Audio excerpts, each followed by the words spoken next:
you at Travis's house on Wednesday? Absolutely not. I was nowhere near Mesa. Why did you do this to him? I wouldn't hurt Travis. He's done so much for me. There's so much evidence in that house. So much, and it all points to you.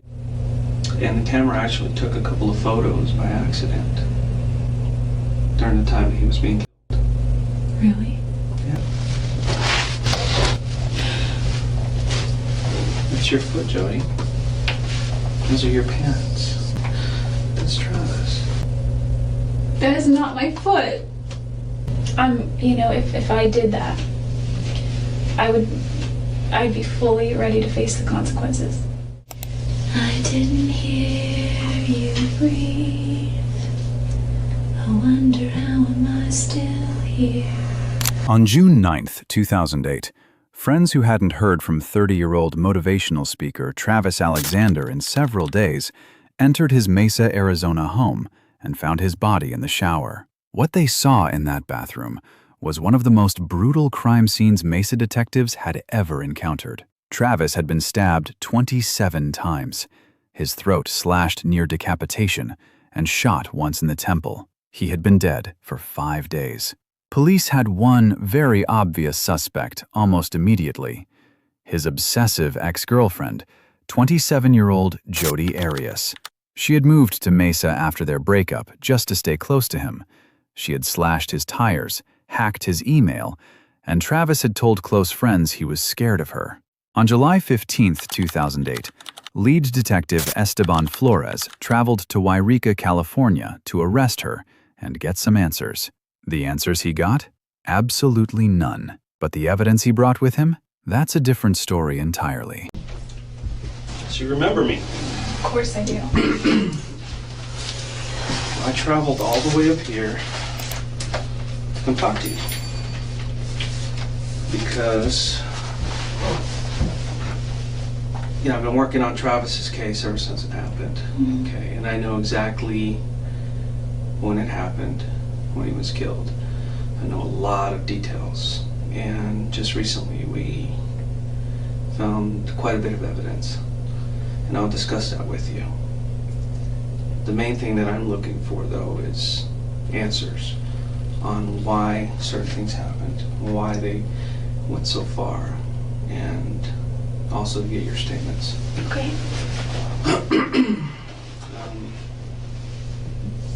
A lot of details on this case that haven't been released to the public and not even to Travis's family.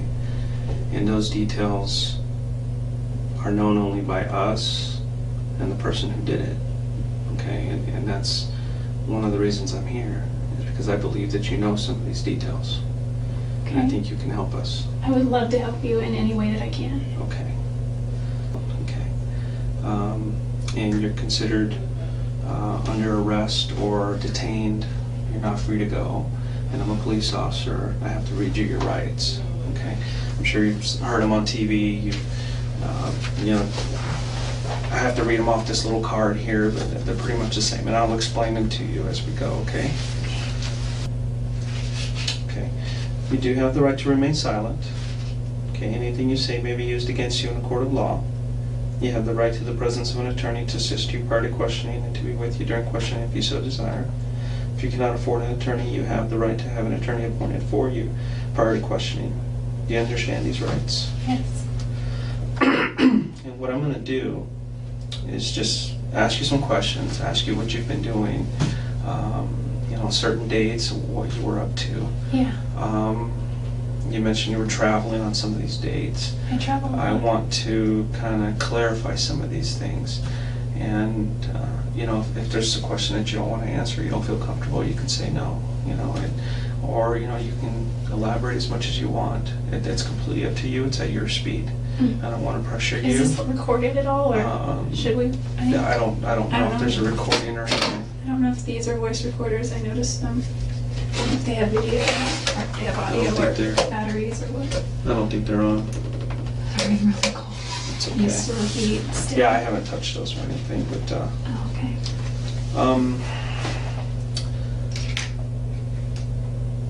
I mean, they're not on, so what I want to do is just get to the bottom of it. Everybody wants to know.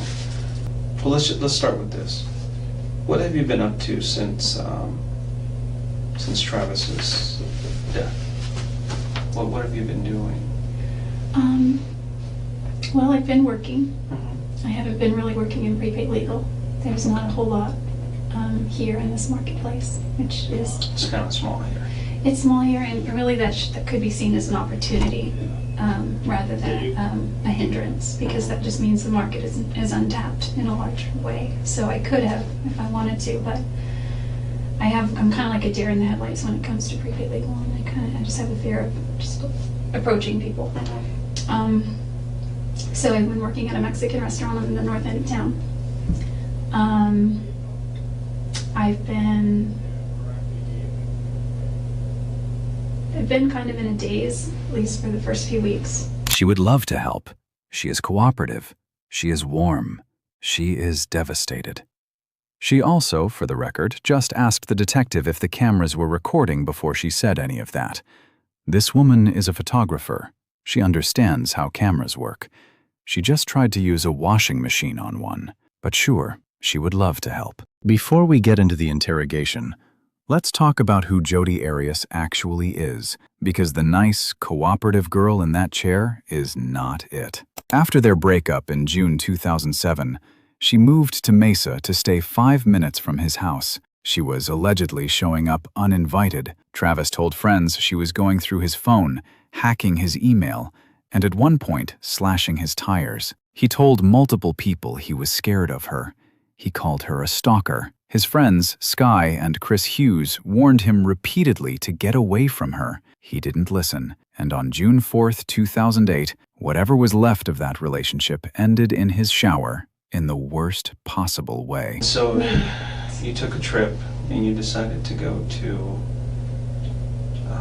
instead of going over to Utah, you went straight out to Los Angeles area? I went to Santa Cruz first. Santa Cruz? Mm-hmm. Okay. And then I stayed the night in Monterey.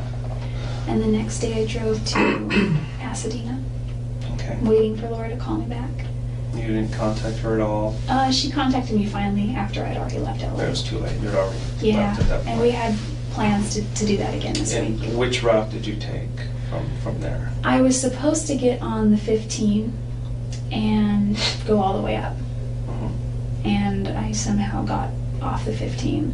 Where did you end up? For a while I was lost, and I'm not above sleeping in the car, so I slept for a while. Okay. I'm a heavy sleeper and I sleep a lot, so. But you were on the 15 for a while, and you ended up getting off the 15 somewhere? Yeah, I looked at a map, and I'm pretty sure I know where I went.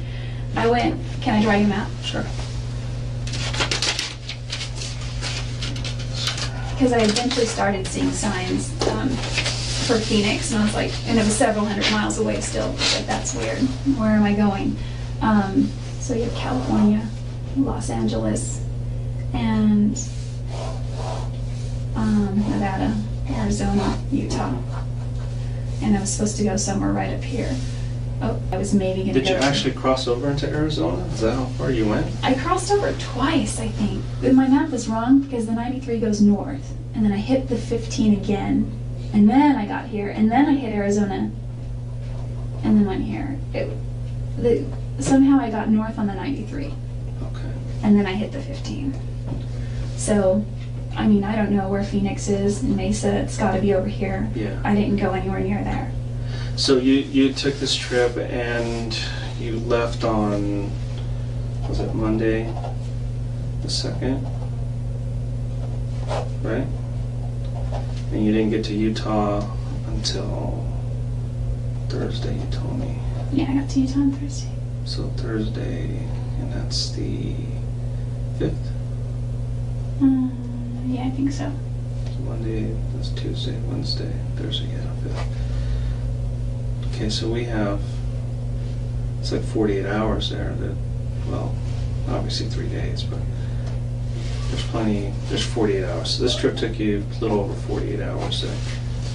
I've gone over this trip over and over in my mind and on paper. And even if there's still 20 some odd hours, even if you pulled over to sleep a couple of times. Oh, did I tell you that I got stranded? Yeah. Okay. You mentioned that. If you slept for 10 hours, I only slept for about 8 here and hours. here, it would still leave 18 some odd hours for something else. Okay. This is what people are focusing on, is this trip that you took. Because they're saying she left, she didn't get to till Thursday. Wednesday? That's when Travis was killed.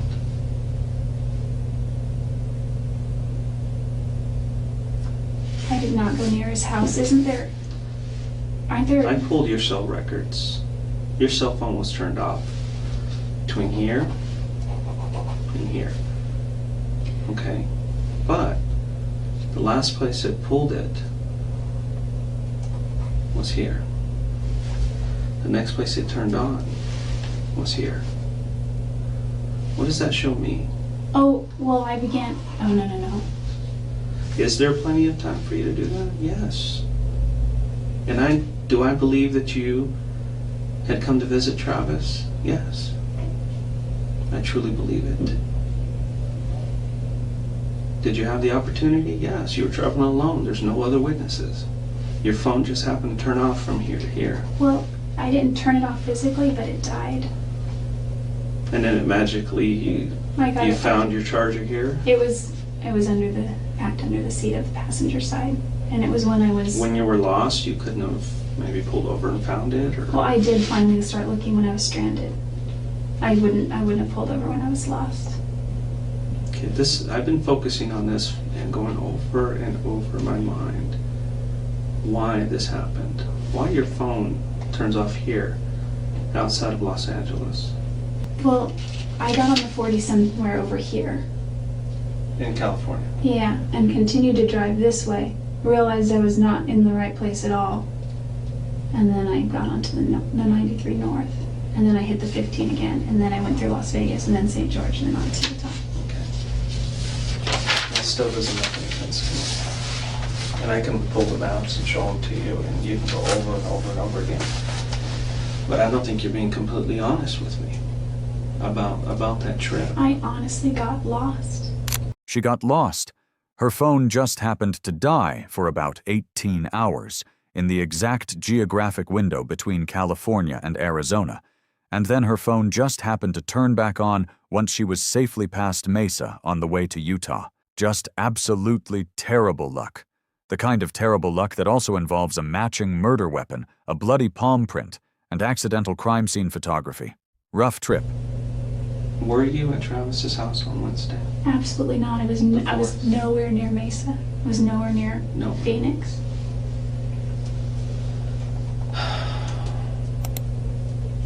I wasn't even close to him. What if I could show you proof you were there? Would that change your mind? I wasn't there. You can be honest with me, Jodi. I was not at Travis's house. Was not. You were at Travis's house. You guys had a sexual encounter, which there's pictures. And I know you know there's pictures, because I have them. I will show them to you. Okay? So, what I'm asking you is for you to be honest with me. I know you were there. Are you sure those pictures aren't from another time? Positive. Absolutely positive. The last time I had any kind of sexual contact with Travis was in April.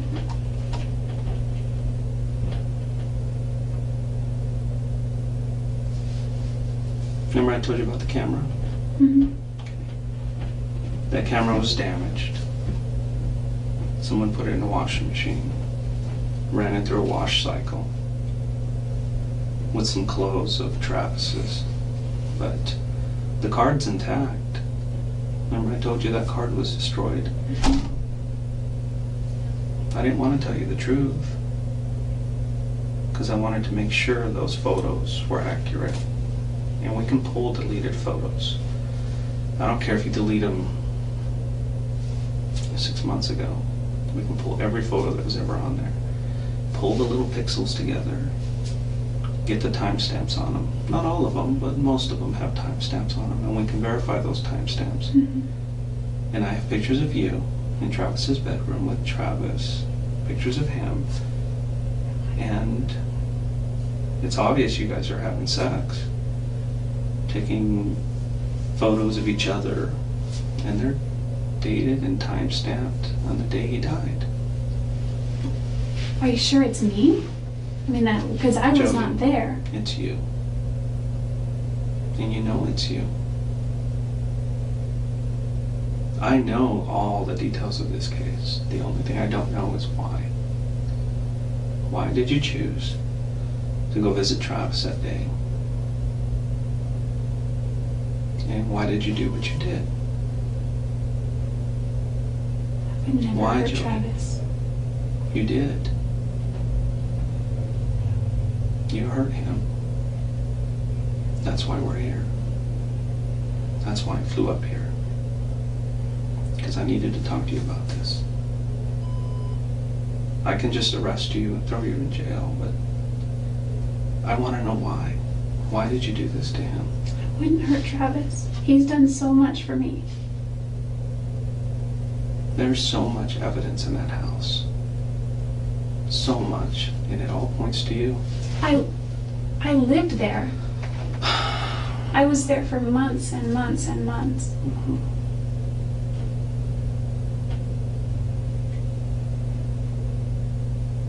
I know you took pictures of him in the shower just before he died. I don't think he would allow that. And the camera actually took a couple of photos by accident during the time that he was being killed. Really? Yeah, Jodi, really. You were there. Quit playing this game. It's time for you to just come out and I didn't tell know. me. I did not hurt Travis. I did not hurt Travis. We have the pictures.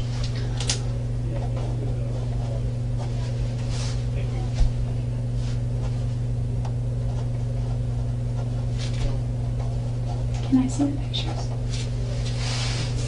We have your blood at the scene.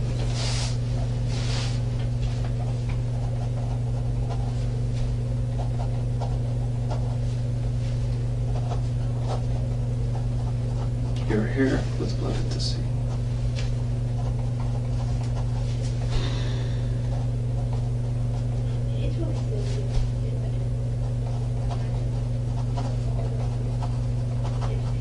Your left palm print at the scene. In blood. What's going on there? Well, I can explain the blood and the hair. I don't know about my left palm print. How can you explain the blood in that? Well, because I used to bathe Napoleon. I'm all going the to time. look for some pictures, and I'll bring them over, and we'll continue this discussion. Okay? Let me go find them. I'll be right back. Ticked, I'm not a murderer. She put the camera in a washing machine and thought that was the end of it. It was not the end of it. Forensic technicians recovered deleted photos directly from the memory card, including photos of Travis alive in his shower, time-stamped June 4th at 5:22 p.m. The same day he died, the same camera she washed, and because the camera was dropped during the attack, it accidentally captured photos of the floor, a foot, and a pair of striped pants. Jodi's pants. She washed the camera still destroyed her, every single time. Now let's talk about the trip, because Jodi wants you to know she is terrible with directions. On June 2nd, she left Eureka, California, in a rented Ford Focus, a white one specifically, because she had asked the rental company for one that was not red and not white, to avoid being remembered. They gave her a white one anyway. She also borrowed gas cans from her ex-boyfriend Daryl Brewer before the trip, so she wouldn't have to stop at Arizona gas stations and leave a receipt trail. She stole a .25 caliber handgun from her grandparents' home. Then she drove to Mesa, committed the murder, drove straight to Utah, and showed up at Ryan Burns' house the next day completely normal and physically affectionate with him. She is bad with directions, though. That is definitely the takeaway here. What kind of gun is that? Just curious. It's a Glock. I just bought a gun. Yeah, Jim? Mm-hmm. You probably found it by now. Probably. I was taking it somewhere. These are just a few photos. And I want to be careful not showing you certain photos Please because don't some show of me. them are very bad. That's obviously Travis's house, right? Remember that? Yeah.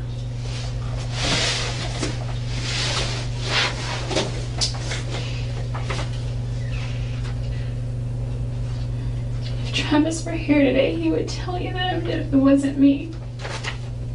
No. My job is to speak for Travis right now. And everything Travis is telling me is that Jodi did this to me.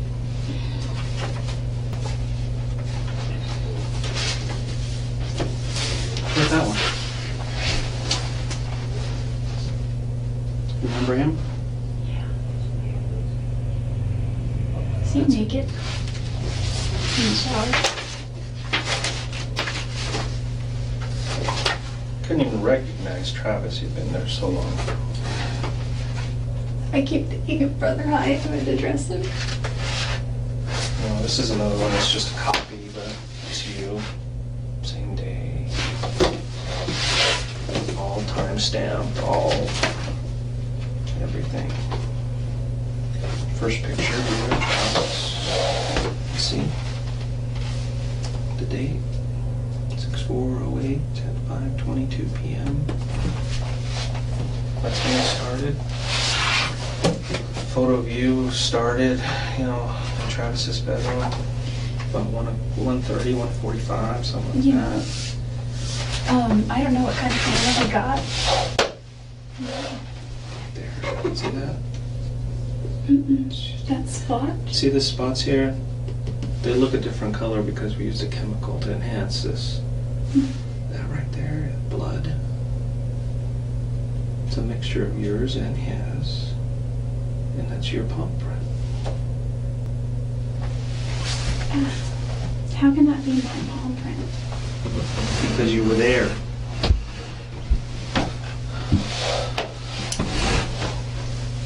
What is this?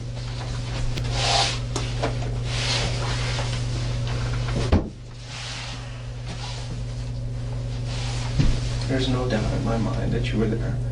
There's no doubt in my mind that you did this. None. So you can go until you're blue in the face and tell me you weren't there and you had nothing to do with it. I won't believe you. I will not believe it. Because Travis is telling me that you did this to him. That's my job. My job is to speak for him. And this is what he's telling me. And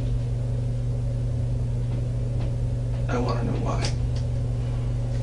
It's killing me inside. I don't know why. That's the thing, like, there's no reason for it. There's no reason why. There's no reason I would ever want to hurt him. There's no way anybody else. He could- never raped me. Nobody. He never... There's no way anyone else could have left your palm print in blood. Those pictures are, I don't know, to me, pictures are very compelling. I know that they can be modified. I know they can be altered, and date and time stamps, I don't know, but I think they can be I tampered didn't with. modify anything. I don't think you would. We take absolutely special care of what we do. I know. We actually take an image of that card, or let's say you get a computer, take an image of that hard drive and make a copy of it. We don't even touch your hard drive. We just work with the copy. And that's exactly what we do with the photos. We don't work with the originals. We just make an exact digital copy of everything. Move it over so we don't touch it. And then we analyze it. And our guys are so good. Every case they've ever done that I know of has never been lost in court. It's already happened. And unfortunately, you're gonna have to face the consequences. You know, if I did that, I would I'd be fully ready to face the consequences. She just said something important there. If she had done this, she would rather face the consequences. But by now, the problem for Jodi isn't what she's saying. It's what the evidence is already saying. The recovered photos, the timestamp placing her inside the house, and the palm print in blood. She also says something else worth catching. She suggests the photos could have been modified, that the timestamps might not be real, which is a strange argument coming from a photographer who also tried to destroy that same camera in a washing machine. Here's what actually happened on June 4th, 2008. Jodi arrived at Travis's home in Mesa after driving through the night. They spent part of the day together. The recovered photos show Travis alive in his shower at 5:22 p.m. Photographed by Jodi. Approximately 5 minutes later, the attack began. He was stabbed 27 times as he tried to crawl down the hallway.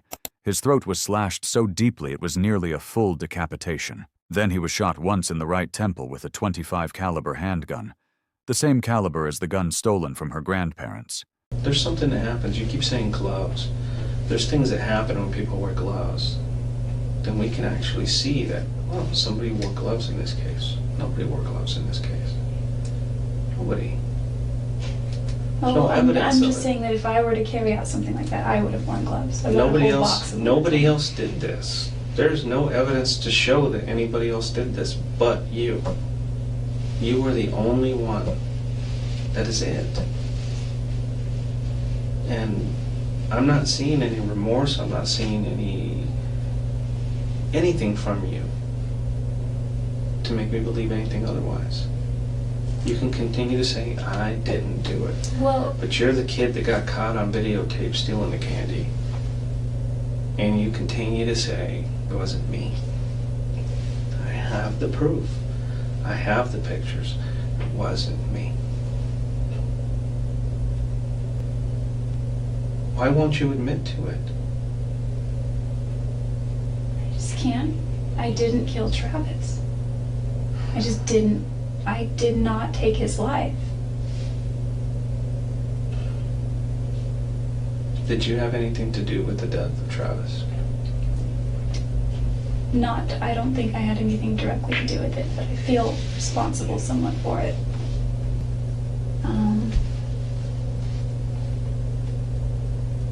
What I'm asking is it possible that, that my memory card would have been in his camera if they're interchangeable?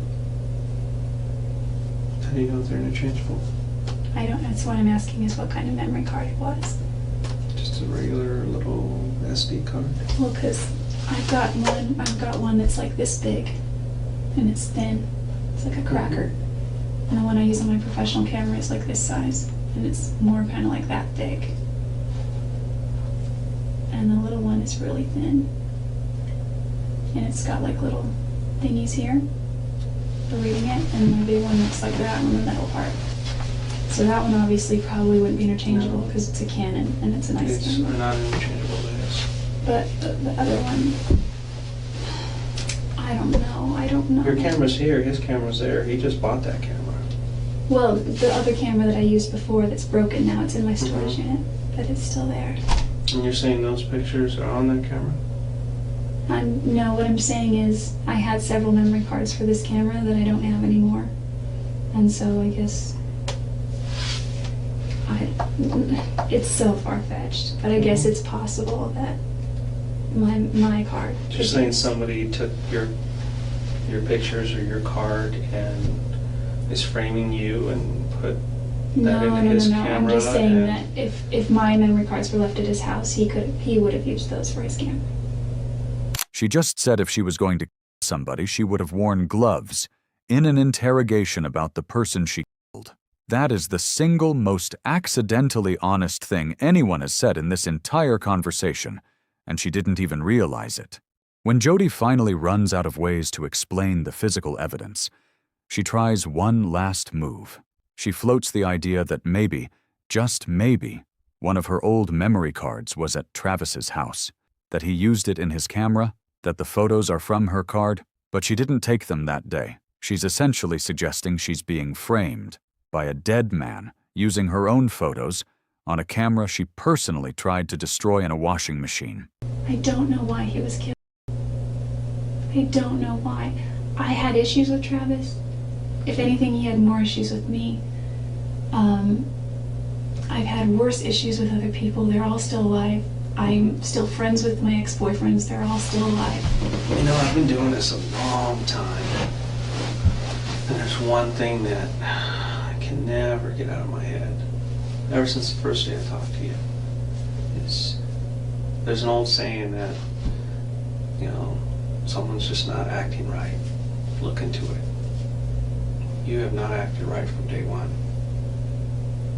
From day one when I talked to you on that phone, I just sensed that you weren't acting like somebody who used to love this guy, or who still loved him, even as a close friend. And even now, when I told you that I have all this evidence against you and that you're facing first-degree murder charges, you're just not acting right, Jodi. And I want to believe that you're not this cold-hearted person that could just go out and do something like this to somebody. I want to believe that, like a lot of people, things got out of control, and before you knew it, it was too late. That's what I want to believe. And that's truly from my heart. Because I sit here and I've talked to you, and I'm talking to you now, and all those conversations we had on the phone, and I don't see a cold-hearted murderer like you would see on TV or that I've seen before sit across from me. That's not what I see in you. And I'm gonna call it begging. I'm begging you to at least come clean and tell me why. Because I don't want to leave here today not knowing. Because it's gonna follow me forever. I wish that I had answers. I'm sorry.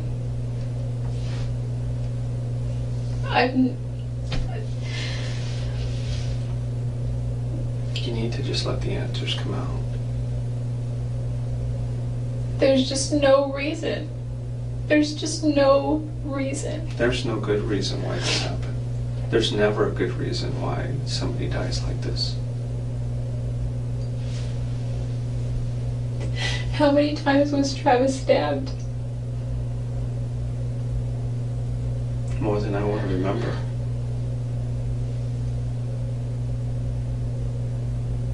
And I'm not going to sit here and show you pictures of him after the fact. I don't do that. That's not how I work.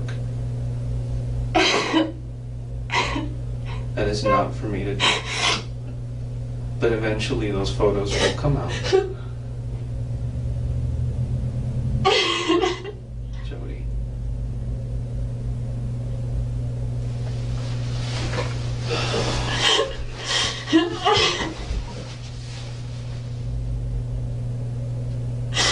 Jodi, we're here now. We're right here.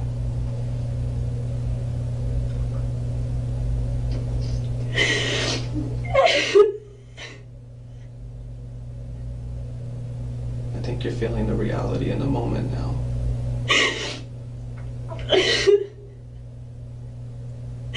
No, I'm just feeling all of the things that I'm going to potentially miss out on with my family, and I think of all the things that Travis's family is gonna miss out on with Travis. And he had brothers and sisters, and I have brothers and sisters. And he...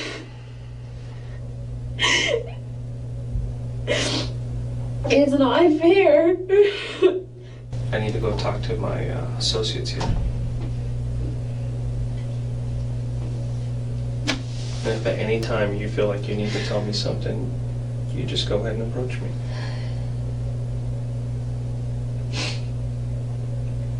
Okay. Can I use the bathroom? Yeah, I'll get someone to come take you.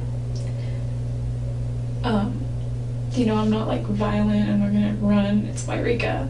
So, I mean, do I have to go in handcuffs everywhere? It's just procedure. Let me see if there's somebody to take you to the restroom. It's not too urgent, but like maybe within the next 10 minutes, I really will need to go. More than I want to remember. The detective Flores. After hours of sitting across from her, even he didn't want to say the number again. By this point, the evidence wasn't really the question anymore. The photos, the palm print, the timeline, it was all already there. What Flores was asking for now wasn't proof, it was the truth. And across the table, Jodi was crying. Emotional, talking about families, about loss, about everything that had been taken away. But even through the tears, she still wouldn't admit what happened. I didn't hear you breathe. I wonder how am I still here? And I don't wanna lose a thing. It might change my memory. And I won't go. And I can't breathe until you're resting here with me. And I won't go. And I can't hide.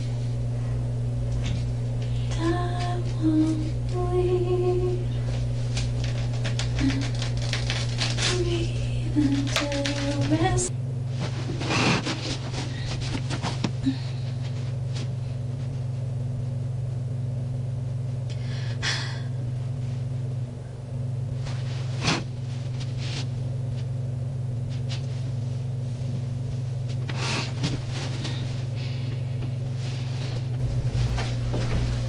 Here's your shoes. Why don't you go ahead and put those on?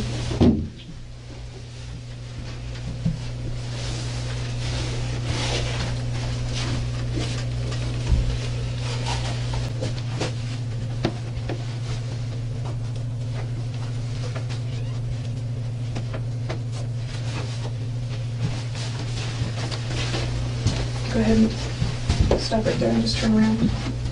Your hands behind your back.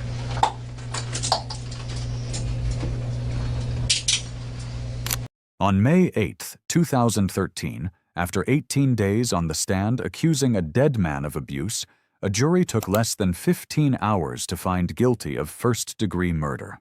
On April 13, 2015, she was sentenced to life without parole.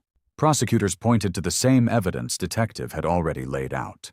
The recovered photos, the bloody palm print, cell data, the stolen gun, and the autopsy showing the gunshot came last. Was already dying. Her own attorney later wrote that he believed she was guilty. Today she remains in Arizona State Prison Complex Perryville, still claiming innocence. But the camera she tried to destroy had already recorded the truth. Do you think Jodi planned it from the beginning? Or did something go wrong that day? Drop your theory in the comments.